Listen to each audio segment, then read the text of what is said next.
Magandang araw mga Lodi, papunta ko ngayon sa Arcobia City para puntahan yung bagong bukas daw na terminal pauwing Bicol.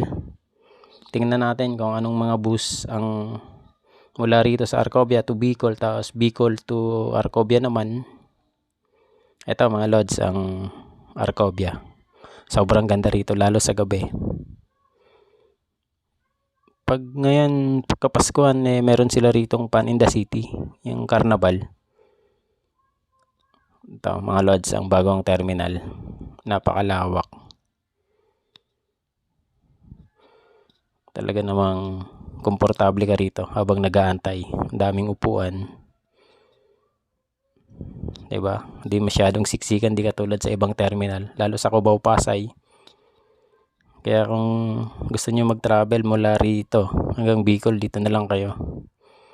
Lalo yung mga malapit sa Pasig, Rizal area, tapos Mandaluyong, San Juan.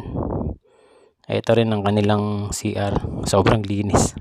Parang nasa hotel yata. Ayan mga Lods. Sobrang ganda ng mga CR dito. Kaya talagang komportable pa rin. Sobrang ganda ng terminal na to mga Lodi, kasi bago pa. Tsaka may-ari nito Mega World, kaya talagang sobrang linis. Ito mga Lodi, ang available na bus nila po yung Bicol, Cagsawa at tsaka Bicol Isarog. Kaya talagang dalawang malulupit na mga bus, tsaka magaganda. Ito mga Lodi, ang operating hours 11 AM to 8 PM. Tapos ito naman yung mga schedules nila. Talagang grabing gaganda ng mga bus. Ito mga Lods, unang dumating yung Bicol Isarog, 6:30. Ang ganda. Pero may bago pa silang bagong labas yung Volvo ata yun, nagawa ng Del Monte Motors. Nilapit ng Bicol Isarog talaga. Kaya talagang komportable sa biyahe. Yan o, bagong-bago mga Lodi. St. Jude Transport, Bicol Isarog. Ang ganda. Ayan mga Lodi, ang Bicol Isarog.